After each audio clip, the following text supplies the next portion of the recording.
going slightly mad. I'm going slightly mad. Hello. Hello, Hedda. Yes, we do. We do have a special guest. Yes. Hello. Hello, Hedda. Hello, Aloysius. Hello. This is Linda J McLeod, the author of the Black Cockie Press book, Guru Stew. Yes. Well, that's very rude. Can't you be gracious? Yes, I know she's got your pink cake, but you didn't touch it. Yes, well, I'm sorry. Here, there is a strawberry. Eat your strawberry. You're not getting 15 sugars, okay? You're hyper enough as it is. Thank you, Hedda. And let me just say what a great pleasure it is to be here at your afternoon tea party. Thank you. Thank you. You're our very special guest. And Linda writes poetry. We like poetry. You want to do your poem? Okay. You haven't done your poem. You didn't do your poem last. Aloysius wants to do his poem. Twinkle, twinkle, little bat. How I wonder where he's at. You good? Okay, eat your strawberry. Like a little child, isn't he? Yes, sorry about that. Really, have a guest and their children behave badly. So, Linda, can you tell us a little bit about your book? For instance, why is it called Guru Stew? Well, the title of the book is from the title of a poem inside. And that poem is, it's about women. And it's about how we're, our sisterhood, how we're all in it together and we're all part of it and we're all go to make up a stew, to put it, that way. And so I went for the Guru Stew on the cover, and there's a picture there of a stew pot, Yes. a boiler, and in it I've put my wooden spoon, my scissors, my knitting needles, my beads, flowers, all the different aspects of me. That would certainly make an unusual stew. It would. I'll break my teeth. Wow. Yes, you would. You would. Now, I understand that you have a little story about how you started writing poetry. Could you tell us? Oh, yes. Way back in my high school years. Very long time ago. A very long time ago. Had a little bit of homework from my, you'd call it, now it's called Year 8. Back then it was called second year. Okay. The teacher was introducing us to poetry and gave us a bit of homework, write a little poem. Didn't say what it had to be about. So, anyway, I think that very afternoon I was walking home through the empty block of land to get to our place, and I saw a big thistle bush. It was all flowering, all purple flowers, and that kicked me off, I thought, that's what I started with, the thistle that I met. And I described it, and it was only about 6 lines, but then took it back to the teacher. It was just what she wanted. And I got read out in class. Oh. Yeah. So, can you tell us which poets have influenced you the most? Well, for that particular one, I must say it was William Wordsworth and his Daffodil poem. The big romantic poet. Yes. And then again, I would have to say Banjo Patterson influenced me.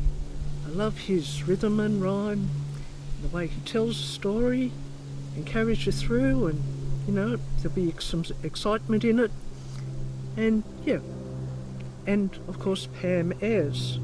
Pam Ayres, she's a contemporary, you know, of us now in the 2021, you know. Yeah.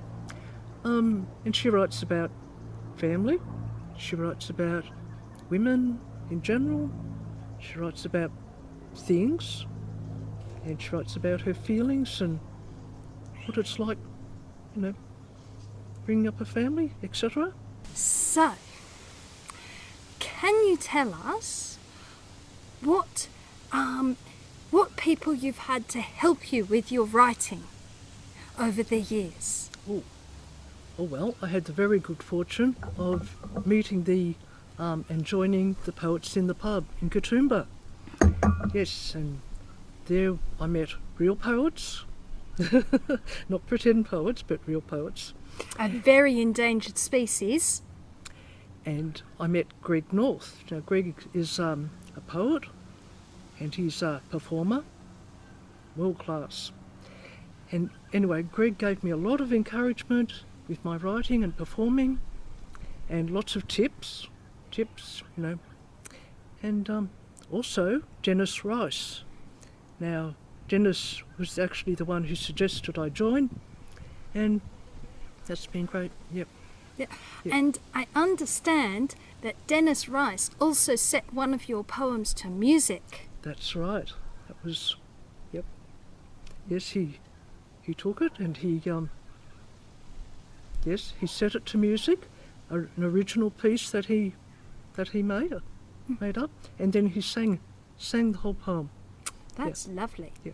Now, do you think you could tell us who would be the ideal audience for your book? Ooh. Who's going to enjoy it the most, do you think? Well, I think women, mothers, sisters, daughters. Yeah, women, definitely. Also, their family would like it too. I think their husbands. There are a lot of poems about husbands in there, aren't there? Oh, yes, there are, actually. Yes. And there's some big, epic ones that everyone will like. You know, they're the ones I used to perform. Yeah. So you would be right in saying that if you were looking for a present for your mother for Mother's Day or her birthday or your grandmother, then this might be a very good book. It would. I'd Yes. recommend it. Yes. And if they buy this book from the Black Cockie Press website, they would be able to get a signed copy, wouldn't they? Oh, yes, definitely. Yes, I'll be in that. Yep. Okay. Well, thank you very much, Linda, for coming to our tea party. Thank you. Thank you. Yes. Yes, Aloysius is a little put out because you got his pink cake, but he's all right. Now, I understand you would like to read one of your poems to us, the poem The Bushwalk, which is my favourite poem in the whole book. I would. I'd love to do that for you. Okay. Only I'll read it. I won't perform. I won't recite it. That's fine, because you're here at a tea party. We don't expect you to sing for your supper. Okay, that'd be a pleasure. Yep. And here we are. And it's called The Bushwalk. We walked without a care, out in the fresh blue mountain air, a freedom that we never ever knew. We descended by the Furber, but still it was much further, until the landslide came into our view. Well, we three mates were talkin', and quite unaware of walkin', not looking at the track ahead, but gazing at the sky. Pretty soon we all were wishing we'd get tabs on our position, when something over yonder caught our eye. There was writing on a sign all about the old coal mine. It said the way was dangerous, and though there was no doubt this meant you should keep out, we reckoned that this surely wasn't us.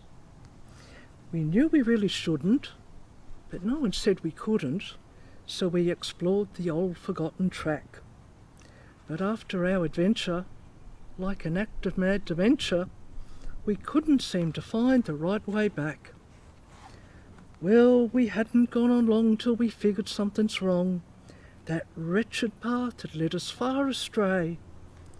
And although we never meant to, the direction that we went to was heading up Mount Solitary Way. Well, our recklessness had cost us, and our rashness now had lost us, and we only had ourselves to blame.